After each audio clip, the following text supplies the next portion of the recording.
Good afternoon and welcome to talk number 8 in the Activate Learning Education Trust Industry Insights talk series.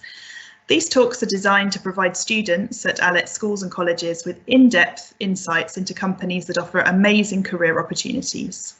There's a Q&A section to the right of the screen. You can ask any questions you have for our panel here, and we should be directing them to the speakers at the end of the session.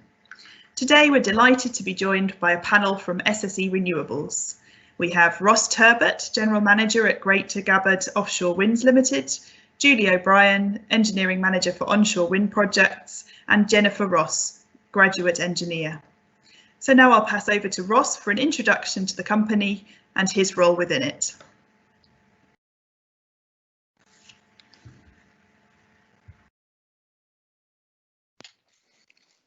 Hi everyone, my name is Ross Turbot. I am the General Manager at Greater Gabbard Offshore Wind Farm. Gabbard is an offshore wind farm that's been operating for around 9 years and is part of the wider SSE Renewables portfolio. SSE Renewables, you may have seen the branding round about. We are part of the bigger SSE group. In the renewables division, we are our leading developer and operator of renewable energy across the UK and Ireland.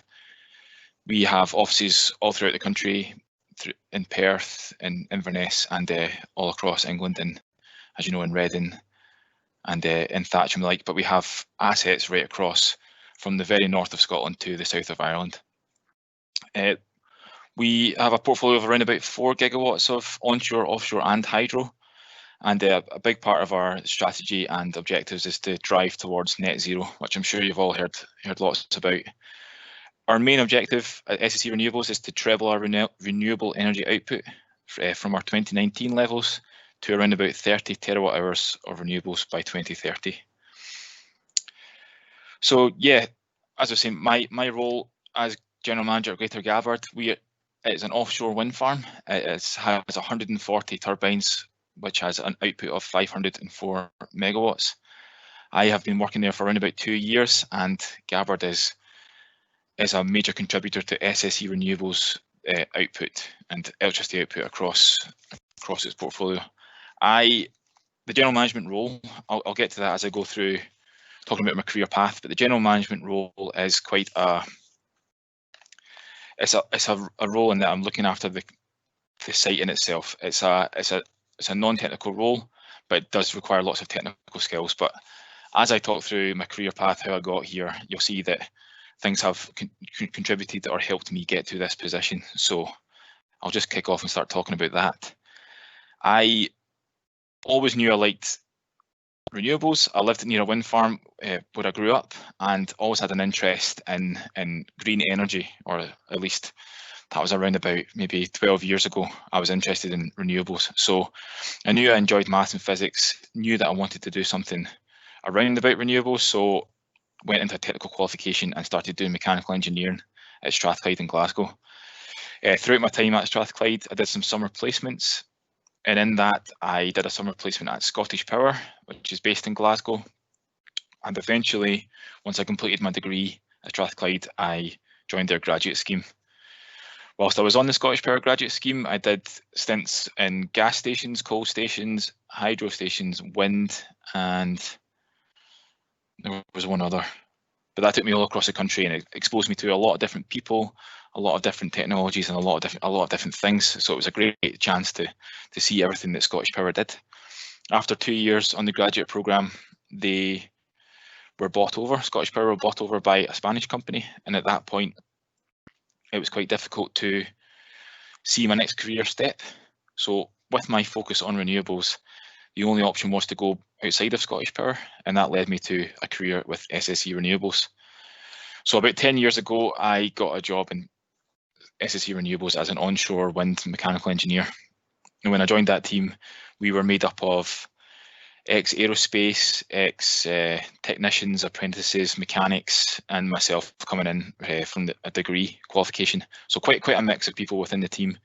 And what we did was we looked to solve mechanical technical problems in wind turbines from, like I was saying, from Orkney in the north of Scotland to issues with gearboxes in the south of Ireland. Really interesting role, did that for about 5 years. At that point, I made a pretty extreme career move and moved into trading, which was non-technical but very maths based. It was something that I was really interested in, that I wanted to find out. Yes, we make power, we make electricity out of renewables, they generate the power, it goes onto the grid, it goes to your house, it turns on your lights. I wanted to know how that happened and how that actually worked. And by going to trading, that was something that allowed me to understand that process. So I spent 2 years in trading, working on shift, and what your job was in trading was to try and do your best to balance output with demand. So if you're an SSE customer, you switch on your lights. Is there enough power coming from SSE assets or from the grid to make sure you have enough power to turn on your lights? So you were there as balancing supply and demand. Did that for a couple of years again, and enjoyed that immensely. It was a challenge for me in that it tested my math and problem solving and my logical skills that I gained through my technical qualifications, but I then just got to apply to a completely different thing. And then after a couple of years of doing that, I made another big step into general management of this offshore wind farm. It's taking me into offshore renewables. So if one thing from a career path, it's a technical qualification doesn't just set you up for one technical role. It can set you up with problem solving skills, your ability to think logically, to work through problems, to get to an end point and work. The skills of a technical qualification can be applied to many different things, and I think it's served me very well in engineering, it's served me well in trading, it's served me well in now my general management role, where I have to understand the offshore technology, understand how it makes money, but then also understand about how we make things work properly and make sure the site operates properly. And that's what the role I'm in just now. I've done that for 2 years, and yeah, learning a lot from it. Still learning, still not entirely sure it's absolutely what I want to do for the rest of my career, but that's something that I've been set up well to have that choice. There was a question right about top tips. Biggest thing for me throughout my career path has been being able to be flexible, to listen, to be flexible, and to understand the problems that you're faced with, regardless of what role you're in, and then try and think how you can logically work through that to get to an end point. And I think a technical mind, a technical qualification, a logical approach can be applied to many different things. So that's probably my main point. And I look forward to questions on that. Thanks. Brilliant. Thank you very much, Ross. I'm sure there's a new big step waiting for you, big challenge down the road. So now we'll move on to, we'll move from offshore to onshore wind, and to Julie O'Brien, who's engineering manager for onshore wind projects. Hi, Julie.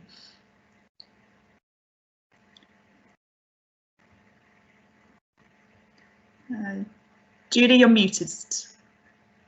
Sorry. There we go. Mute buttons. Hi, I've had probably a bit of a different career path into renewables than Ross. I went to Strathclyde Uni, similar, but studied civil engineering with environmental management. And civil engineering, as you probably know, is quite a broad degree. So it's you study structural engineering, hydrological engineering, geotechnical engineering, contractual law. So it's quite a broad degree that when you come out, you can go into very different elements of work. So I came out and went straight into kind of very technical design role in a consultancy, with civil consultancy, specialising in geotechnical engineering. So it was a lot around kind of the planning of the Commonwealth Games infrastructure up in Glasgow, motorway extension work, also looking at shallow mine work and assessment and consolidation work. So my role was very kind of 50-50 split between in the office doing heavy design and on site supervising contractors and ensuring that they're constructing to the design that you've provided. I started off at URS, which is now AECOM, and moved on to Jacobs, where Jacobs I joined as a lead geotechnical engineer on the new Fourth Replacement Crossing, which is a very big bridge up in Edinburgh. and also a geotechnical design team leader on the Scottish power sites out at Lagana Ash Lagoons. So just doing the heavy work design there and the construction works also. And during that time and getting that very technical design experience, I became a charter, so I sat my chartership exams and became a chartered civil engineer through that time. So after about 14 years in the consultancy side, I was really keen to switch into the client role. I enjoyed the more management side of it, and so that was a very kind of a decision that I made, and a kind of set move that I wanted. So joined SSE, but in SSE and transmission. So they're obviously transporting energy across the country from the developers to the areas that need it most, to go into the distribution system and to households. There I joined as a civil project engineer and a lead engineer, delivering the engineering for a number of kind of challenging projects, working closely with team members, contractors, external stakeholders also, and obviously the regulators through Ofgem. It was at my time in transmission, that I enrolled in SSE's Project Management Academy. So that was actually it was done through work. So SSE funded that for me, doing an MSc at Strathclyde Uni again in engineering project management. So I done that week releases from work over a 3-year period. So thankfully I've now completed that. But that was something, a real benefit for me and taught me a lot. I then moved from transmission after about 2 years because I really wanted to get into the renewable side of it. I found it a bit more dynamic, and it's obviously the hot topic just now. And just I think the projects you work on are ever changing, and I think I enjoy that kind of changing challenge often. So I moved to renewables as a senior civil engineer. So had direct line management, so had my own team overseeing the delivery of civil engineering on onshore wind projects, but also inputting to large-scale hydro schemes as well. So there is also lots of in-house training in there, because I obviously have to get up to speed on all of these, because energy was not my subject. So it was a very big learning curve. But certainly a company that you can pick up quickly, and you can challenge and ask a lot of questions. I think I've then progressed into the lead engineer role within renewables. So I was responsible for all engineering delivered on our large onshore wind in Viking in Shetland Islands, a big project for us at the moment. So I have moved from a civil engineer role into being responsible for the mechanical, electrical, grid, all engineering that's provided on those projects. And more recently, I have progressed into an engineering manager role, so overseeing all the lead engineers on our onshore wind, but still overseeing all the engineering there. I really enjoy working as a collaborative team, working with people from different industries and disciplines. I really enjoy that kind of collaborative working. Every day is different and every project is unique. It's certainly a different challenge every day. And I think just with the technologies and renewables continually changing, our SSE's focus was, I suppose, previously largely on onshore wind, but more recently we've moved to offshore wind, and now looking again at large hydro schemes, which are just really very interesting dynamic projects. So I think I've just really enjoyed a kind of a dynamic, a very changing career. I've certainly moved into an area that I did not go to uni for, I suppose, but certainly all the skills that I've learned, I can definitely apply in my role now. Brilliant, brilliant. That's fascinating. Thank you very much, Julie. If we could now move to Jennifer Ross, who is currently on the graduate scheme at SSE Renewables. I believe she'll be finishing soon. So over to you, Jennifer, to tell us about your time at SSE to date and the graduate scheme. Hi there. Can you hear me? We can hear you, but your video is frozen again, and sorry, rather unfortunate picture. Oh, lovely. Love technology. There we go. Oh no. It's but probably not going to unfreeze at this point. I might just turn it off to stop people distracting from the view of up my nose. That's fine. So, like Amy said, I'm on the SSE graduate scheme. I took a very roundabout route to get here. When I was studying for my A-levels, I studied for maths, graphic design, and music, and then went on to university to do a maths degree after that. During my maths degree, I realised that maths was very theoretical when you get to that high level, and that wasn't for me. So I took a year out after university, working and traveling around a bit, as was the luxury back in pre-coronavirus days, and sort of reevaluated and applied to go back to university, this time in Scotland, to study mechanical engineering. So I was at Strathclyde for a year doing mechanical engineering, and then at the end of that master's, I came out and got a job working for an oil company out in the field on their grad scheme. And I was with them for a year, and during that time realized that I didn't like working for the oil industry for various reasons, but a lot of it is to do with the impact that the oil industry has on the planet and our climate, and I didn't want to be involved in that anymore. So I applied for the graduate scheme with SSE Renewable, well, previously just SSE Wholesale, but specifically targeting the renewables aspect of SSE. And that was 2 years ago that I joined the SSE grad scheme. In the last 2 years, I have worked on anaerobic digestion plants, small-scale thermal, large-scale gas power plants, wind projects, and various hydro stations across Scotland. The SSE graduate scheme is quite similar to the one that Ross was on in Scottish Power, in that they really allow you to go wherever your interests lie, explore all areas of the company.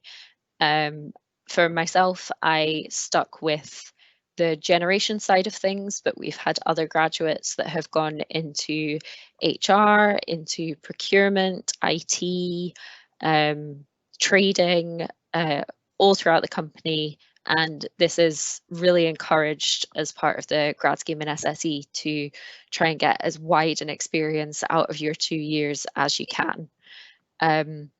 In my 2 years, I have streamlined myself into more onshore hydro roles. So for the last 6 months, pre-coronavirus, I was working on site on a pumped hydro storage station up on the banks of Loch Ness. And since coronavirus, I've moved roles, and I'm now in a much more office-based role, but working from home currently, as most of us are, in the design development team specifically for hydro stations. So in terms of that, we are doing some large scale renovations, I guess is an appropriate word, to some very old hydro stations that we have within SSE. Part of my role can be quite technical. You need to know the mechanical engineering, but also, as Julie was saying, the electrical, and have an oversight of civil and control and instrumentation engineering.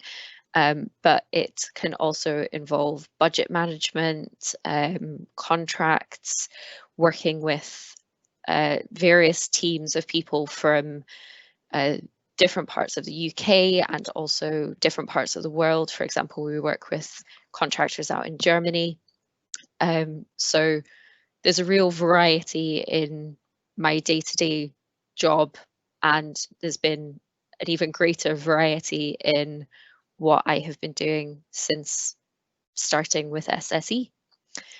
In terms of what I would say to anyone that's studying maybe for their GCSEs or their A-levels at the moment, I understand you've got to make loads of choices in the next few years, and I would just say that if anything that I've learned from the last 6 or 7 years of my studies can be passed on to you, it's that these choices are not the be-all and end-all. There is no wrong choice, and you might make a choice now that you later decide you weren't too happy with, but it's not the end of the road. It's definitely possible to change your mind and swap to something else later, because I've done it myself multiple times. Very, very wise words, Jen. Thank you very much. If you don't mind, I've got a question for you directly. So you're talking, you said there, your tip to students would be not to see any decision that they make now as a be all and end all, but what was it that contributed to your decision? So obviously there's been some big decisions in your career to date. So the first one is to move from a subject that was theoretical to a much more hands-on subject in mechanical engineering. How did you find out about mechanical engineering, or how did you decide that that was the route that you wanted to go down? Well, the area that I come from in England is very agricultural. We don't have a lot of industry. I grew up in Shropshire, so it's a very agricultural area. Engineering is not a very promoted job in the schools that I was in, but I was always quite good at maths. So that's where I decided to go. I didn't really find out about engineering as a subject or a career until I was already in university, and talking to friends that I'd met through university that were studying engineering about what they were learning in their classes and what they were being taught. I realised that that was all of the parts of maths that I really enjoyed, without all of the parts that I didn't enjoy. And that I just went from there. I see. So you learnt from what you learnt about the different subjects from your peers who were studying them. That's great. And the other obviously big jump in your career is changing grad schemes from the oil company, where you decided you didn't like the industry, to joining SSE Renewables. How difficult did you find it to make that decision and to change and to switch routes?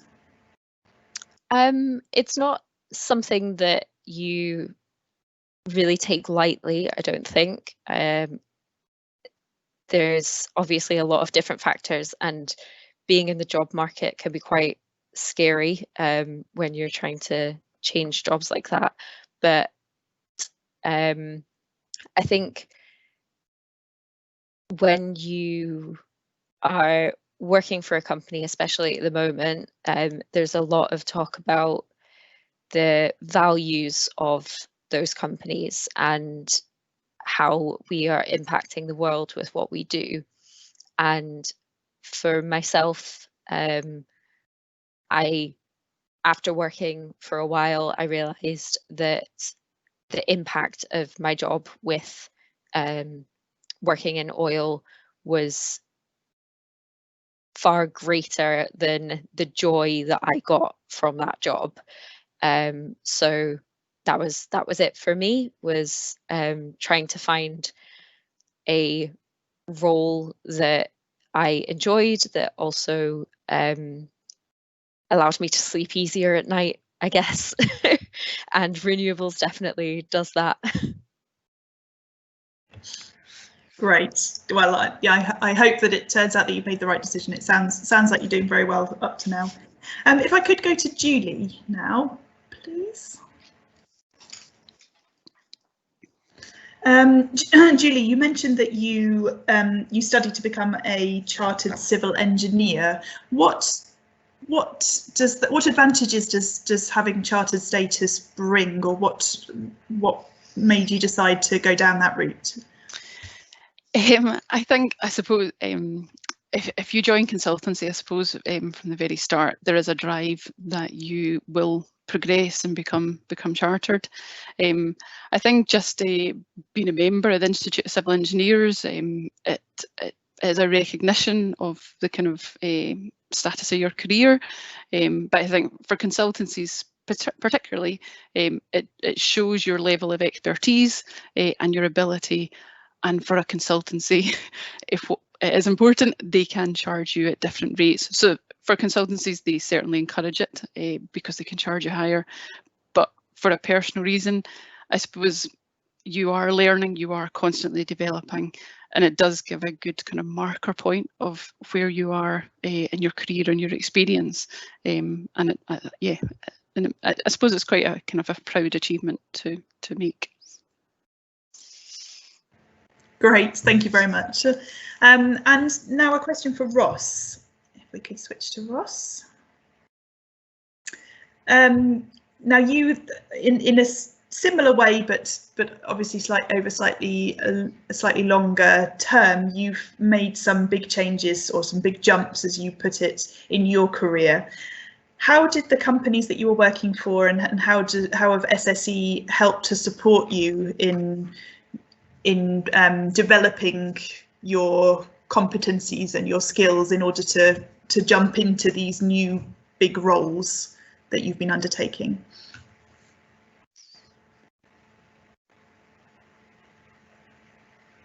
Oh, have we lost Ross?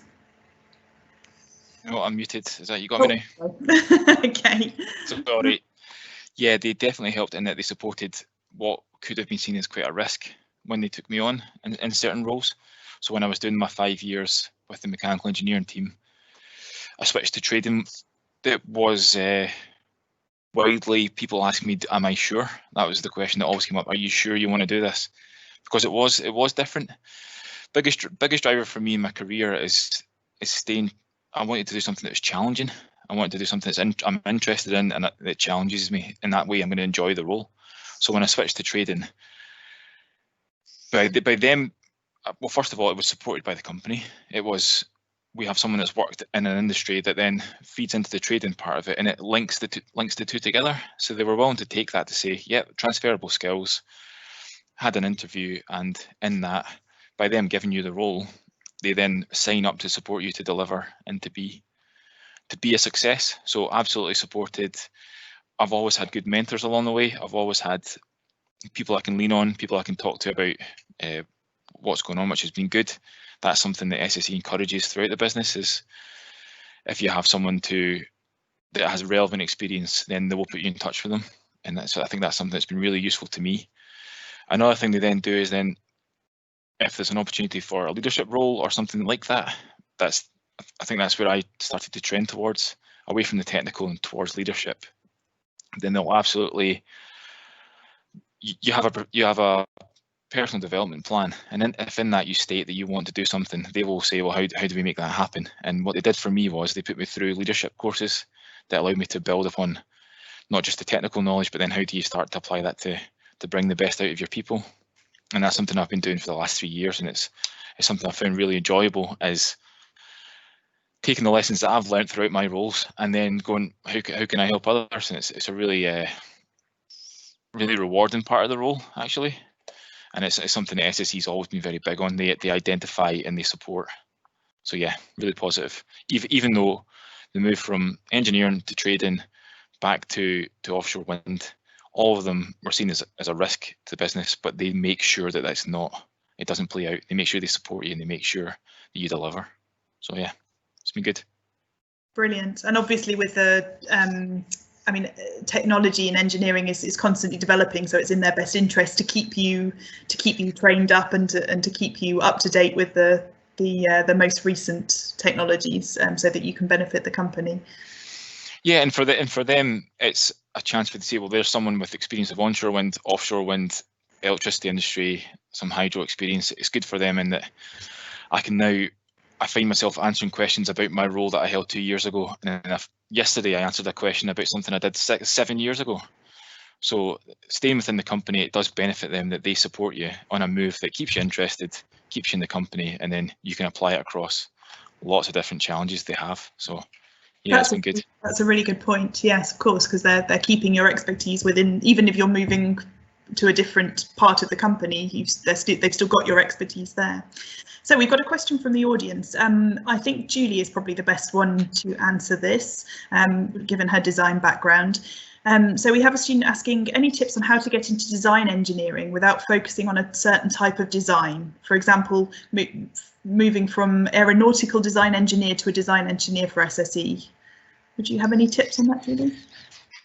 I think so. I suppose just moving from any sort of design into SSE. SSE is quite kind of a broad business that takes in many different types of engineers, and I think our graduate program kind of opens up to all disciplines, and I think the one thing about SSE for me is that it's very flexible and very dynamic. I suppose I came from a very specialist geotechnical specialist into a business and into a management role that I really didn't have the background about.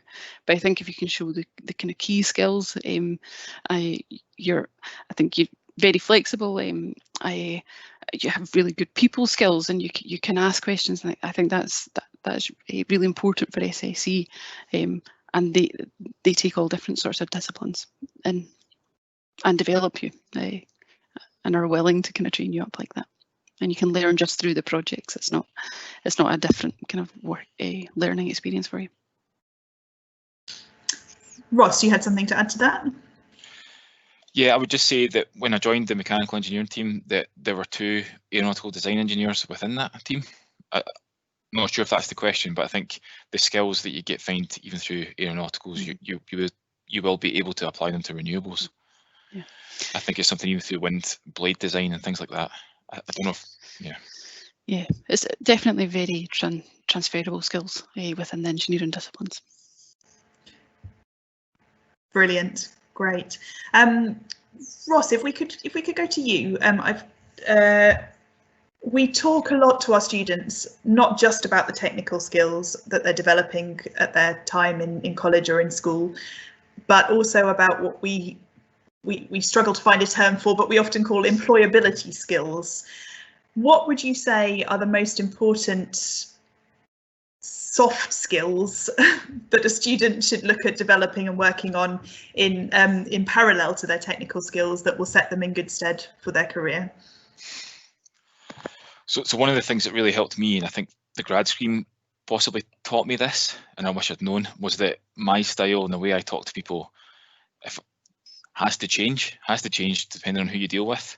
So if you're thrown into a team that, well, for example, I was working on a team that fixed the coal mills in a coal power station, and the guys that have been working in that coal team have been working there for 35 years, and they brought in with a new graduate. So my style at that point would not have worked when I was trying to communicate with those people.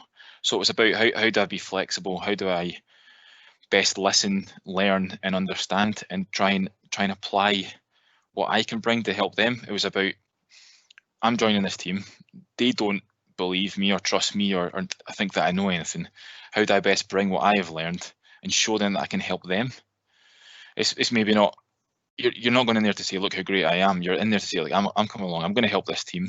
I have skills that can help you, but then without saying that, show them you can be an asset to them. And a large part of that is tailoring your communication.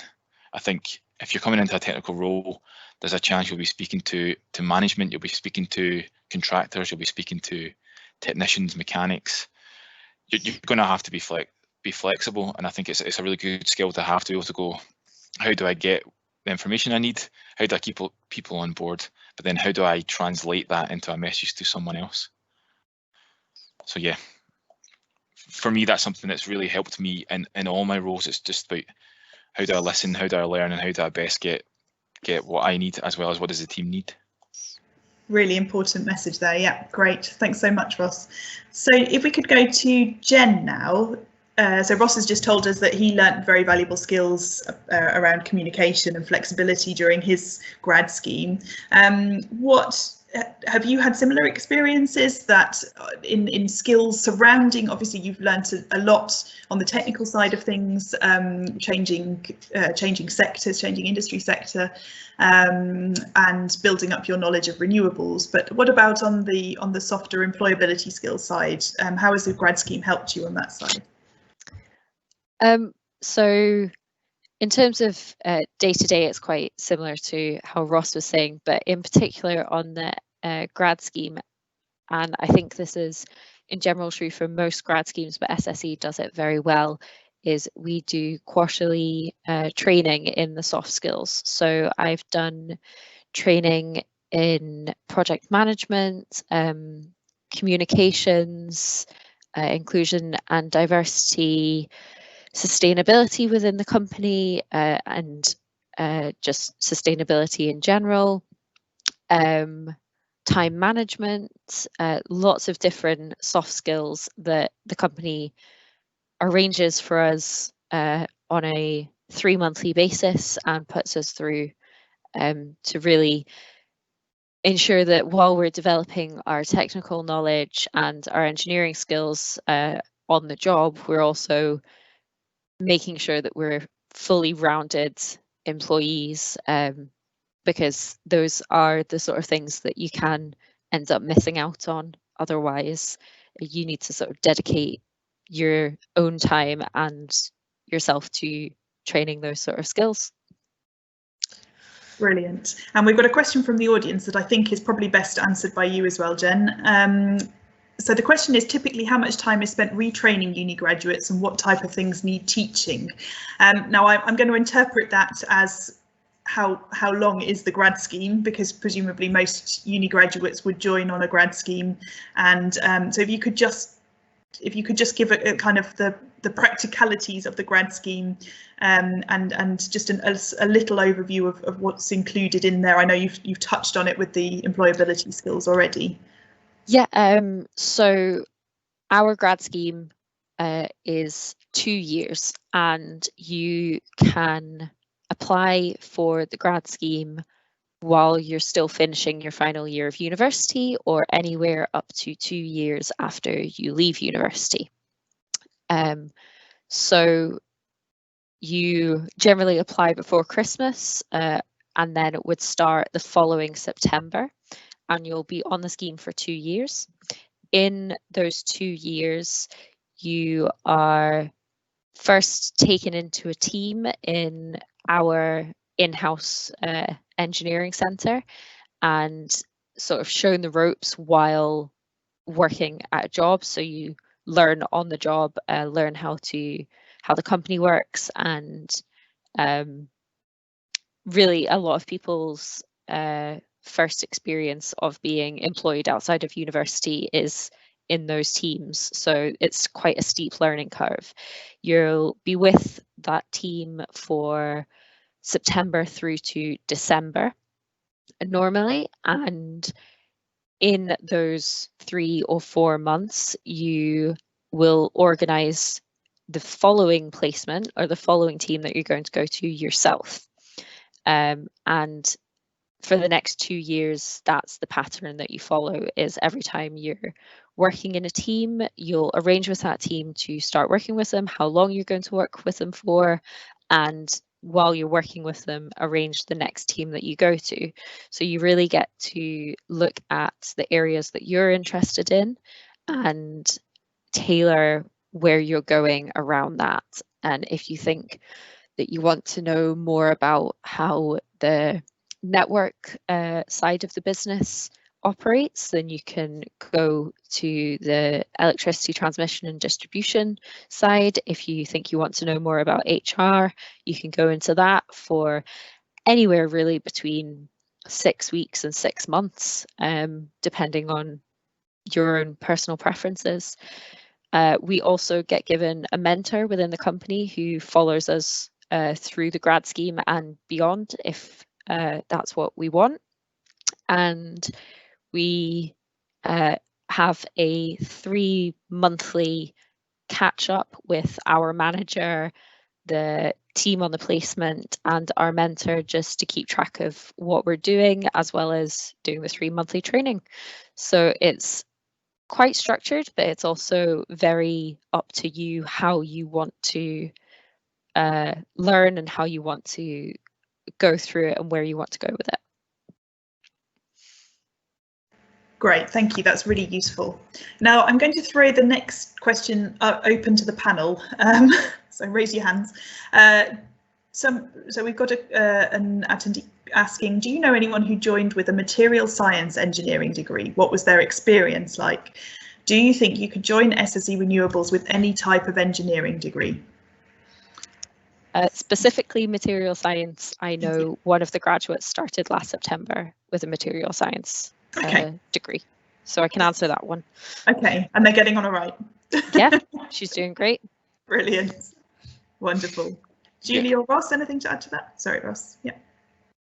I know we have material scientists and I know we have materials engineers that are working, and I have a number of materials related issues on my site. So if you have materials engineers, then great, you can help me out. Wonderful, thank you very much. So we have a question from our physics teacher at UTC Reading, Dr. Khan. Some students, year 11, year 13, have no idea what they wish to do in the future, even though they are great at maths and science. What advice could you offer from your experience to give them some confidence in finding some direction? So I think we'll go through the panel there, starting with you, Ross, seeing as we've got you on at the moment. Yeah, no problem. Let me just see the question again. But it's such a relatable problem. That's exactly where I was. I had no idea. I liked math and science. I liked art, and I tried to think, how on earth do I apply the three of them together? So I thought, try and be an architect or something like that, building designer. Very difficult. It's trying to find something you're passionate about, trying to find something you're interested in. I think the biggest part of my career path is trying to find something you enjoy. So something that you really you want to. It's best that you apply it to something where you see you're going to enjoy your role. You're not in just pure maths or science. I think through trying to talk through it all, I've tried to show that math and science background can really open you up to loads of choices.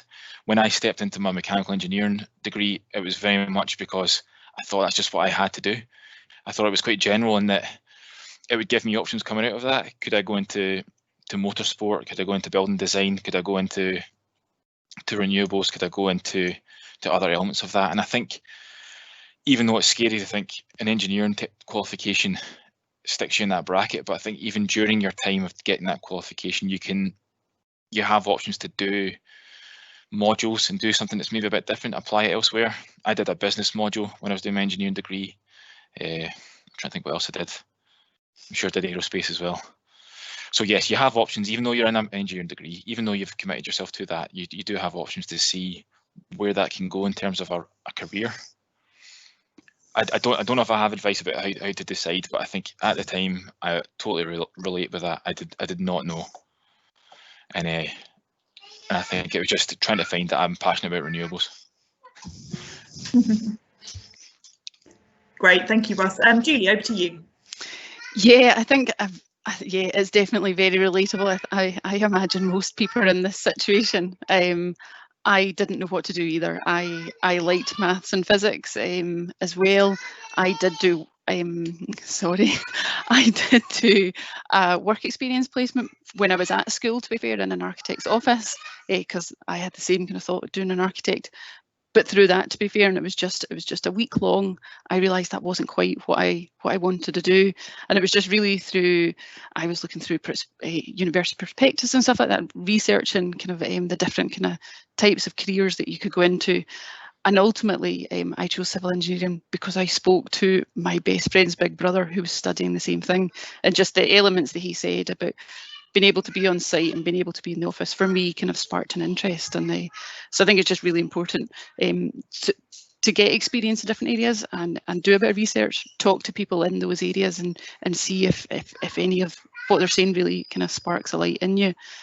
I like Ross as well, I done civil engineering, but done it with environmental management, just to give me a different kind of perspective on large infrastructure and tying in the environmental side as well, because it's obviously a very kind of prominent, important element of works now. So that kind of gave me a different dynamic to it, but they were just all my extra electives. It was still an engineering degree, but with environmental electives. Right, and Jen, if we could hear your tips. Yeah, I would say that I was also in a very similar situation. I think this is a part of being year 11 to 13. You probably, no one really knows exactly what they want to do with the rest of their life, so please don't worry about that too much. But in terms of finding out what is available, trying to go to university like prospectuses and open days. Obviously that's a bit difficult at the moment, but I think a few of them are doing virtual open days, and seeing as many different options as there are as possible. I would say that university isn't for everyone either. So if you're wondering if university isn't for you, there's definitely other routes to take from that. Still carrying on in education, but not necessarily staying in university. So maybe looking into yourself on what jobs in a trade you can do, or anything like that. And really the thing for me when I was coming out of university was trying to figure out, when I was coming out of school, was trying to figure out what I really enjoyed versus what I was just good at. Because you can be very good at maths and science, but not necessarily enjoy them, or you could not be the best in your class, but you really enjoy them. And if you pick something that you don't necessarily enjoy, then it's going to be a lot harder for you in the future, just getting through your studies or your job, whatever you go into, as opposed to picking something that, like Ross said, you are passionate about and that you do enjoy while you're doing it. That's a really excellent sentiment to end on there. I think a passion for what you do is so important, and I think that's what we hear again and again from our speakers in these industry insights talks. Now, Jen, you just we're out of time. Thank you everybody for your questions. There were some really good questions there. But I was just made aware by one of your comments there, Jen. There obviously are different ways into SSE. I believe that there are also apprenticeships on offer. I don't know if anybody, Julie, you're nodding. Could we go to you? Could you just let us know about where people would go to look for apprenticeships, maybe as a last word? Yeah, I think as well as the graduate, I don't know too much detail about it, but I know as well as the graduate scheme, we do have kind of apprenticeship schemes as well. And I think, to be fair, they are currently up on the SSE vacancy websites at the moment. So anyone wanting to even go in and have a look at those should be able to go in and click in and see the kind of scope of work and the process for that. I think they're open just now. Brilliant. Thank you so much, Julie. Well, thank you everybody who's tuned in to our Industry Insights talk with SSE Renewables this afternoon, and thank you very much to Jennifer Ross, Julie O'Brien, Ross Turbot for the insights into your careers and into your industry. Thank you very much, and hope to see you at the next Industry Insights talk, which is with 4 amazing alumni next Thursday at 2 p.m. Thank you.